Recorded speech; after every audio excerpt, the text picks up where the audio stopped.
ស្វាគមន៍មកកាន់កម្មវិធីភ្លើងខ្មោច podcast ដែលតែងតែនាំយករឿងរ៉ាវដ៏អាចកម្បាំងព្រឹកព្រួចនិងប្លែកៗពីគ្រប់ទិសទីមកជម្រាបជូនដល់ប្រិយមិត្តអ្នកស្ដាប់ទាំងអស់គ្នាយប់នេះយើងមានរឿងមួយដែលមិនមែនជាខ្មោចធម្មតាទេតែជាអំណាចងងឹតមួយដែលបង្កប់ក្នុងព្រៃជ្រៅក្នុងព្រលឹងសត្វសាហាវដែលអាចឆក់យកជីវិតមនុស្សបានយ៉ាងព្រៃផ្សៃហើយសម្រាប់រឿងរ៉ាវដ៏អាចកម្បាំងនេះខ្ញុំក៏បានអញ្ជើញភ្ញៀវពិសេសរបស់យើងលោកជីដេវីតមកជជែកពិភាក្សាជាមួយខ្ញុំនៅរាត្រីនេះផងដែរអរគុណបងវណ្ណដាដែលបានអញ្ជើញខ្ញុំមក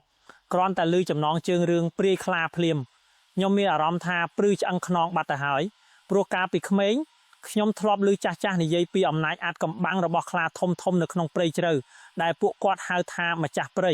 ខ្លះក៏ថាខ្លាទាំងនោះមានព្រលឹងអ្នកតាខ្លះក៏ថាជាព្រលឹងមនុស្សស្លាប់មិនបានចាប់កំណើតហើយពួកវាអាចប្រែកលាបានឬមានសិលអមដោយកម្លាំងអមនុស្សពិតជាត្រឹមត្រូវហើយអ្វីដែលយើងនឹងជជែកគ្នាយប់នេះគឺរឹតតែជ្រៅជាងរឿងខ្លាធម្មតាទៅទៀតវាជាអំណាចដែលចាស់ហៅថាព្រាយខ្លាជាវិញ្ញាណអាក្រក់ដែលបង្កប់ក្នុងរូបកាយខ្លាឬជាព្រលឹងមនុស្សដែលធ្លាប់ចេះមន្តអាគមខ្មៅងងឹតមុនពេលស្លាប់បានបញ្ជូនវិញ្ញាណរបស់ខ្លួនទៅបង្កប់ក្នុងសត្វខ្លារឿងនេះកើតឡើងនៅក្នុងភូមិដាច់ស្រយាលមួយដែលហុំព័ទ្ធដោយព្រៃជ្រៅក្រាស់ខ្មឹកកាលពីជាង50ឆ្នាំមុនភូមិមួយនោះឈ្មោះថាភូមិព្រៃវែងស្ថិតនៅចន្លោះភ្នំដាច់ស្រយាលមួយដែលពិបាកនឹងទៅដល់ភូមិនេះត្រូវបានហុំព័ទ្ធដោយព្រៃឈើដ៏ក្រាស់ខ្មឹកដើមឈើធំខ្ពស់ត្រដែតបាំងពន្លឺព្រះអាទិត្យធ្វើឲ្យបរិយាកាសនៅក្នុងភូមិតែងតែស្រមោលងងឹតប្រជាជននៅក្នុងភូមិនេះភាគច្រើនជាអ្នកកាប់ឈើនិងអ្នកបរបាញ់សត្វពួកគេរស់នៅដោយពឹងផ្អែកទាំងស្រុងលើធនធានព្រៃឈើប៉ុន្តែពួកគេក៏គោរពខ្លាចក្រែងអំណាចអាចកំបាំងដែលលាក់ខ្លួននៅក្នុងព្រៃជ្រៅនោះយ៉ាងខ្លាំងផងដែររឿងព្រេងនិទានតគ្នាពីមួយចំនួនទៅមួយចំនួនថាមានខ្លាធំមួយដែលមានអាយុកាលរាប់រយឆ្នាំជាម្ចាស់ព្រៃ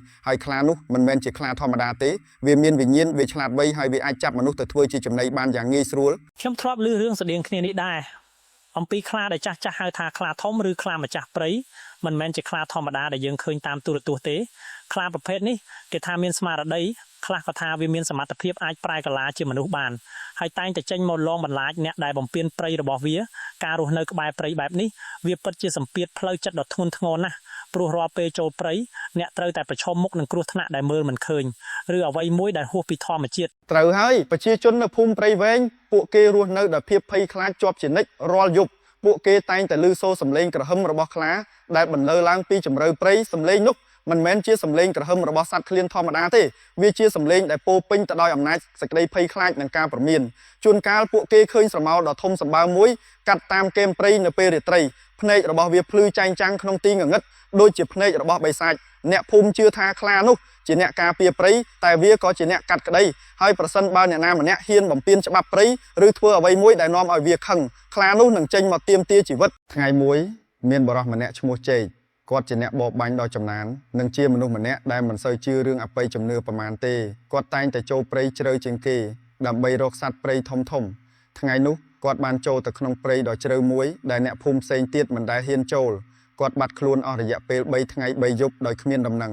អ្នកភូមិចាប់ផ្ដើមភ័យស្លន់ស្លោព្រោះចេកជាអ្នកបរបាញ់ដ៏ខ្លាំងពូកែហើយកម្រនឹងបាត់ខ្លួនបែបនេះណាការបាត់ខ្លួនរបស់មនុស្សដែលជាអ្នកជំនាញវាពិតជាគួរឲ្យព្រួយបារម្ភណាស់ព្រោះវាបង្ហាញថាអ្វីមួយដែលបានកើតឡើងចំពោះគាត់គឺហួសពីសមត្ថភាពមនុស្សធម្មតាអាចទប់ទល់បាននៅពេលដែលអ្នកបរបាញ់ដ៏ចំណានដែលស្គាល់ព្រៃច្បាស់ហ៊ានចូលទៅកន្លែងដែលអ្នកដទៃមិនហ៊ានហើយបាត់ខ្លួនយ៉ាងអាចកំបាំងបែបនេះខ្ញុំគិតថាវាគឺជាសញ្ញាដែលបញ្ជាក់ថាគាត់ប្រហែលជាបានជួបនឹងអ្វីមួយដែលមិនមែនជាសត្វធម្មតាវាអាចជាអ្វីមួយដែលឆ្លាតវៃហើយអាចលេងល្បិចជាមួយគាត់បានថ្ងៃទី4ក្រុមអ្នកភូមិមួយក្រុមបានសម្រេចចិត្តចូលព្រៃទៅតាមរកចេកពួកគេដើររហូតដល់ព្រៃជ្រៅដែលជាកន្លែងដែលចេកតែងតែចូលទៅបរបាញ់ទីនោះពោពេញទៅដោយដើមឈើធំនិងគុម្ពោតព្រៃក្រាស់ខ្យល់អាកាសត្រជាក់ល្ហឹមស្ងប់ស្ងាត់រហូតដល់លើសូរសំឡេងបេះដូងខ្លួនឯងលោតញាប់ស្រាប់តែពួកគេប្រទះឃើញស្នាមជើងខ្លាដ៏ធំសម្បើមមួយដែលមានទំហំធំជាងស្នាមជើងខ្លាធម្មតាជាច្រើនដងនៅក្បែរនោះពួកគេក៏បានប្រទះឃើញកំភ្លើងបាញ់សត្វរបស់ចេកធ្លាក់នៅនឹងដីតែគ្មានឃើញសាកសពរបស់ចេកឡើយគ្រាន់តែមានស្នាមឈាមតក់នៅលើស្លឹកឈើដែលនាំផ្លូវទៅកាន់គុម្ពោតព្រៃដ៏ក្រាស់មួយគ្មានសាកសពគ្រាន់តែមានស្នាមឈាមនិងកំភ្លើងដែលជាឧបករណ៍ការពារខ្លួនវាពិតជាសញ្ញាដ៏គួរឲ្យខ្លាចបំផុតខ្លាធម្មត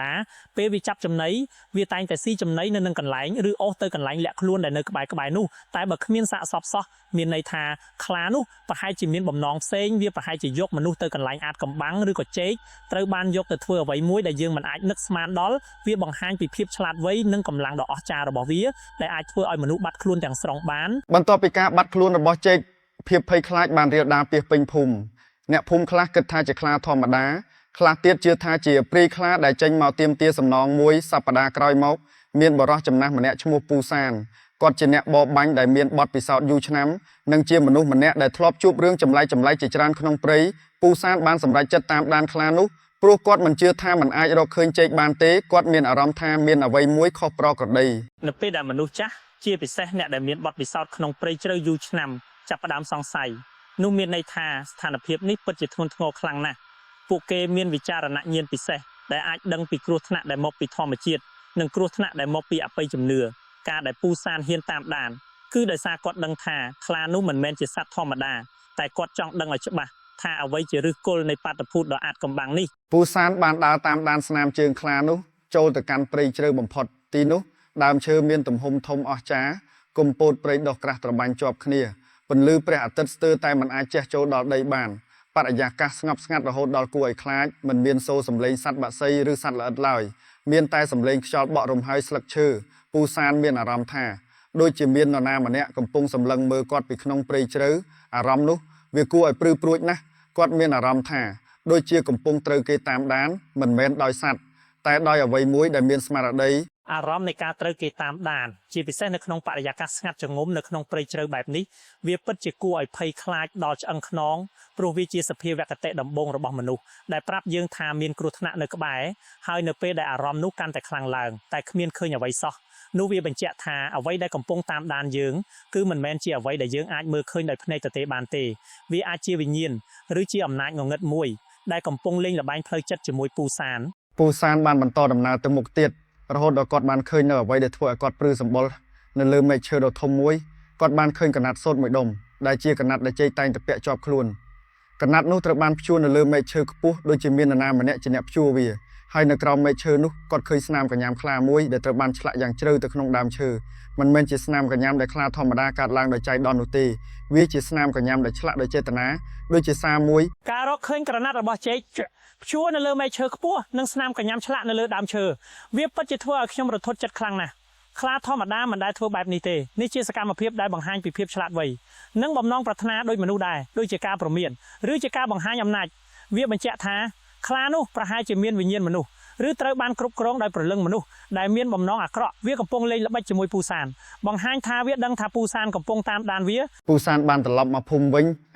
ទាំងភ័យខ្លាចគាត់បានរៀបរាប់រឿងទាំងអស់ដែលគាត់បានជួបប្រទះឲ្យអ្នកភូមិស្ដាប់ពេលឮរឿងនេះអ្នកភូមិទាំងអស់លែងសង្ស័យទៀតហើយថាវាជាខ្លាធម្មតាពួកគេជឿជាក់ថានេះជាព្រាយខ្លាពិតប្រាកដដែលចេញមកតាមលងបន្លាចពេលនោះចាស់ទុំម្នាក់នៅក្នុងភូមិដែលមានចំណេះដឹងខាងមន្តអាគមបុរាណបានសម្រេចចិត្តធ្វើពិធីបួងសួងដើម្បីសុំខមាទោសដល់ព្រាយខ្លានោះហើយសុំឲ្យវាឈប់តាមយាយីអ្នកភូមិនៅពេលដែលវិធានការធម្មតាដូចជាការបបបាញ់ឬការតាមដានមិនអាចដោះស្រាយបញ្ហាបាននោះមនុស្សតែងតែងាកទៅរកមធ្យោបាយអបិយជំនឿពិធីបួងសួងគឺជាការបង្ហាញពីភាពអស់សង្ឃឹមនិងការទទួលស្គាល់អំណាចដ៏ធំធេងរបស់ព្រាយខ្លានេះប៉ុន្តែខ្ញុំតែងតែឆ្ងល់ថាតើពិធីទាំងនេះពិតជាអាចទប់ទល់នឹងអំណាចងងឹតបានដែរឬទេឬក៏វាគ្រាន់តែជាការបង្ហាញពីភាពទន់ខ្សោយរបស់យើងចំពោះអ្វីដែលហួសពីធម្មជាតិពិធីបួងសួងត្រូវបានធ្វើឡើងនៅពាក់កណ្ដាលយប់នៅកណ្ដាលទីលានភូមិចាស់ទុំបានដុតធូបទៀននិងរៀបចំគ្រឿងសក្ការៈបូជាជាច្រើនគាត់បានសូត្រមន្តគាថាបុរាណសម្លេងរបស់គាត់បន្លឺឡើងយ៉ាងតិចក្នុងភាពស្ងប់ស្ងាត់នៃរាត្រីអ្នកភូមិទាំងអស់អង្គុយព័ទ្ធជុំវិញដោយភាពភ័យខ្លាចនិងក្តីសង្ឃឹមភ្លាមនោះខ្យល់ព្យុះតូចមួយបានបក់បោកមកបណ្ដាលឲ្យទៀនរលត់ហើយផ្សែងធូបហុយអណ្ដែតយ៉ាងលឿនឆ្ពោះទៅកាន់ទិសព្រៃជ្រៅនៅពេលនោះពួកគេក៏បានឮសូរសំឡេងក្រហមដ៏ខ្លាំងមួយញ័ររំពងពេញភូមិសំឡេងនោះមិនមែនគ្រាន់តែជាសំឡេងក្រហមទេវាដូចជាសំឡេងសើចដ៏គួរឲ្យខ្លាចសញ្ញាទាំងនេះដូចជាខ្យល់ព្យុះរំលត់ទៀនផ្សែងធូបហោះទៅទិសព្រៃនិងសំឡេងក្រហមដែលលាយឡំដោយសំឡេងសើចខ្ញុំគិតថានេះមិនមែនជាការទទួលយកការបួងសួងទេតែជាការបដិសេធនិងជាការចំអកលក់លុយវាបង្ហាញថាព្រាយខ្លានោះមានអំណាចខ្លាំងជាងការស្មានរបស់ពួកគេហើយវាប្រហែលជាខឹងសម្បាកាន់តែខ្លាំងឡើងវាចង់ឲ្យអ្នកភូមិដឹងថាវាមិនខ្លាចនឹងពិធីបុណ្យនោះទេតែវានឹងបន្តតាមយាយីដដែលបន្ទាប់ពីសម្លេងក្រហមនោះស្ងប់ទៅចាស់ទុំបានបើកភ្នែកឡើងមុខរបស់គាត់ស្លេកស្លាំងភ្នែករបស់គាត់ពោពេញទៅដោយភាពភ័យខ្លាចគាត់បានងាកទៅរកអ្នកភូមិហើយបាននិយាយដោយសម្លេងខ្សឹបព្រាយខ្លានោះវាប្រាប់យើងថាអ្នកទាំងអស់គ្នាបានបំពេញកិច្ចសន្យាចាស់ដែលដូនតាធ្លាប់បានធ្វើជាមួយវាហើយវាត្រូវការឈាមដើម្បីរំលឹកកិច្ចសន្យានោះឡើងវិញវាបានជ្រើសរើសមនុស្សម្នាក់រួចហើយ ហើយគ្មាននរណាម្នាក់អាចជួយបានឡើយពាក្យសម្ដីរបស់គាត់បានធ្វើឲ្យអ្នកភូមិទាំងអស់ត្រជាក់ស្លឹកត្រចៀករាត្រីនោះភាពភ័យខ្លាចបានគ្របដណ្ដប់ភូមិព្រៃវែងទាំងមូលអ្នកភូមិទាំងអស់បានបិទទ្វារផ្ទះយ៉ាងជិតហើយអង្គុយលាក់ខ្លួនក្នុងភាពងងឹតគ្មាននរណាម្នាក់ហ៊ានចេញក្រៅឡើយសូម្បីតែបន្តិចក៏ដោយប្រហែលពាក់កណ្ដាលអាធ្រាត្រពួកគេបានឮសូរសំឡេងក្រហមមួយទៀតដែលខុសប្លែកពីមុនសំឡេងនោះហាក់ដូចជាបន្លឺឡើងនៅខាងមុខផ្ទះរបស់ពួកគេម្នាក់វាដូចជាកំពុងដើររង្វង់ភូមិស្វែងរកគោលដៅរបស់វារួចហើយសំឡេងក្រហមនោះក៏បានឈប់នៅមុខផ្ទះមួយបន្ទាប់មកក៏ឮសូរសំឡេងទ្វារផ្ទះបាក់ខ្ទេចនិងសំឡេងស្រែកយំយ៉ាងអាណោចអាធមរបស់មនុស្សស្រីម្នាក់ដែលត្រូវព្រាយខ្លាចឆក់យកជីវិត សំឡេងក្រហមដែលដើររង្វង់ភូមិស្វែងរកគោលដៅគឺជារឿងដែលគួរឲ្យភ័យខ្លាចបំផុតវាជាការលេងសើចជាការលបួងនិងជាការបង្ហាញអំណាចរបស់វាដែលអាចជ្រើសរើសយកនរណាម្នាក់ដែលវាចង់បាន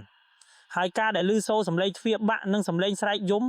ទាំងដែលខ្លួនឯងមិនអាចធ្វើអ្វីបានវាជាទរណកម្មផ្លូវចិត្តដ៏ធ្ងន់ធ្ងរខ្ញុំគិតថានៅពេលនោះអ្នកភូមិទាំងអស់ប្រហែលជាមានអារម្មណ៍ថាពួកគេគ្មានផ្លូវរួចខ្លួនទេថាពួកគេកំពុងរស់នៅក្រោមការគ្រប់គ្រងរបស់ព្រាយខ្លានោះទាំងស្រុងបន្ទាប់ពីរាត្រីដ៏ខ្មៅងងឹតនោះអ្នកភូមិបានរកឃើញសាកសពរបស់ស្ត្រីម្នាក់ដែលត្រូវបានហែកហួរយ៉ាងព្រៃផ្សៃនៅមុខផ្ទះរបស់នាងនេះមិនមែនជាការវាយប្រហាររបស់សត្វឃ្លានធម្មតាទេវាជាការសម្លាប់ដែលពោពេញទៅដោយកំហឹងនិងការព្រមានភាពភ័យខ្លាចបានឈានដល់កម្រិតកំពូលអ្នកភូមិជាច្រើនបានសម្រេចចិត្តបោះបង់ចោលភូមិនោះហើយចាកចេញទៅរស់នៅកន្លែងផ្សេងពួកគេមិនអាចរស់នៅក្រោមការគំរាមកំហែងរបស់ព្រាយខ្លានោះទៀតទេព្រៃជ្រៅនោះត្រូវបានបន្សល់ទុកនូវភាពស្ងប់ស្ងាត់និងអាចកំបាំងដ៏គួរឲ្យខ្លាចរឿងរ៉ាវនេះពិតជាឆ្លុះបញ្ចាំងពីអំណាចនៃជំនឿនិងការគោរពខ្លាចក្រែងចំពោះធម្មជាតិដែលមនុស្សសម័យមុនមានព្រាយខ្លាវាមិនមែនគ្រាន់តែជាខ្មោចទេតែវាជាអំណាចមួយដែលតំណាងឲ្យការព្រមាននិងការទាមទារនៅពេលដែលយើងបំពេញឬបំភ្លេចកិច្ចសន្យាចាស់ដែលធ្លាប់មានជាមួយធម្មជាតិនឹងចេញមកទាមទារមកវិញតាមវិធីដែលយើងនឹកស្មានមិនដល់ខ្ញុំនៅតែឆ្ងល់ថាតើព្រាយខ្លានោះនៅតែលាក់ខ្លួននៅក្នុងព្រៃជ្រៅនោះដែរឬទេហើយតើកិច្ចសន្យាចាស់នោះជាអ្វីទៅខ្ញុំក៏គិតដូចគ្នានេះដែរប្រហែលជាមានរឿងរ៉ាវជាច្រើនទៀតដែលយើងមិនទាន់បានដឹងអំពីកិច្ចសន្យាដ៏អាថ៌កំបាំងនោះនិងអំណាចរបស់ព្រាយខ្លានេះគ្រាន់តែជាផ្នែកមួយនៃរឿងព្រេងនិទានដែលបានបន្សល់ទុកនូវភាពភ័យខ្លាចនិងការគោរពចំពោះព្រៃជ្រៅរហូតមកដល់សពថ្ងៃរឿងរ៉ាវរបស់ព្រាយខ្លានៅភូមិព្រៃវែងពិតជាបានបន្សល់ទុកនូវមេរៀនដ៏គួរឲ្យខ្លាចមួយអំពីការគោរពចំពោះធម្មជាតិនិងអំណាចដែលលាក់ខ្លួននៅក្នុងព្រៃជ្រៅវាមិនមែនត្រឹមតែជារឿងព្រេងទេតែវាជាការព្រមានមួយថាមានអ្វីមួយដែលហួសពីការយល់ដឹងរបស់យើងដែលតែងតែរងចាំនៅក្នុងទីងងឹតលោកជីដាវីតតើមានអ្វីចង់ផ្ដាំផ្ញើដល់អ្នកស្ដាប់ដែរទេអំពីរឿងរ៉ាវដ៏ព្រឺព្រួចនេះខ្ញុំមើលថារឿងព្រាយខ្លានេះបង្រៀនយើងឲ្យចេះគោរពខ្លាចក្រែងអ្វីដែលមើលមិនឃើញនិងកុំបំពានធម្មជាតិអ្វីដែលយើងគិតថាជាសត្វធម្មតាអាចនឹងមានព្រលឹងឬអំណាចអមនុស្សបង្កប់នៅពីក្រោយការធ្វេសប្រហែសឬការមិនជឿអាចនាំមកនៅគ្រោះថ្នាក់ដែលមិនអាចស្មានដល់សូមប្រុងប្រយ័ត្នជានិច្ចជាពិសេសនៅពេលដែលយើងត្រូវចូលទៅក្នុងទីកន្លែងដាច់ស្រយាលឬព្រៃជ្រៅព្រោះយើងមិនដឹងថាតើមានអ្វីកំពុងរងចាំយើងនៅទីនោះទេពិតជាត្រឹមត្រូវហើយសូមអរគុណលោកជីដាវីតដែលបានចំណាយពេលដ៏មានតម្លៃមកជជែកពិភាក្សានៅក្នុងកម្មវិធីភ្លើងខ្មោចយប់នេះការវិភាគនិងការយល់ឃើញរបស់លោកពិតជាបានបន្ថែមរសជាតិដ៏ព្រឺព្រួចដល់រឿងរ៉ាវរបស់យើងអរគុណបងវណ្ណដាផងដែរដែលបានអញ្ជើញខ្ញុំមករឿងរ៉ាវនេះពិតជាធ្វើឲ្យខ្ញុំគិតច្រើនអំពីអំណាចអាថ៌កំបាំងជុំវិញខ្លួនយើងហើយសម្រាប់ប្រិយមិត្តអ្នកស្ដាប់ទាំងអស់គ្នាសូមកុំភ្លេចចុច like share និង subscribe channel ភ្លើងខ្មោចរបស់យើងដើម្បីទទួលបានរឿងរ៉ាវដ៏អាថ៌កំបាំងនិងព្រឺព្រួចផ្សេងទៀតដែលយើងនឹងនាំមកជូននៅរាត្រីក្រោយទៀតយប់នេះសូមអរគុណហើយសូមឲ្យដំណេករបស់លោកអ្នកកុំសូវមានសុបិនអាក្រក់រាត្រីសួស្តី